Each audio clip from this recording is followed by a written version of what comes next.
If you want to turn off two-factor authentication on your DoorDash account, follow these simple steps. This guide will help you navigate the process easily. Step 1. Open the DoorDash app. Launch the DoorDash app on your mobile device or visit the DoorDash website on your computer.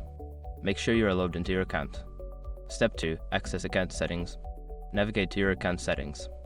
In the app, tap on the profile icon in the top right corner. On the website, click on your account name in the top right corner and select Account Settings. Step 3. Find Security Settings. Scroll down to the Security Settings section.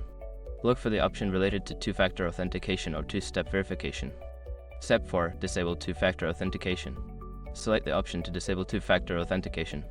You may be prompted to enter your password or a verification code to confirm your identity. Step 5. Confirm changes. After disabling two-factor authentication, make sure to save your changes. You should receive a notification confirming that two-factor authentication has been turned off. By following these steps, you can successfully turn off two-factor authentication on your DoorDash account. If you have any questions or need further assistance, feel free to reach out to DoorDash support.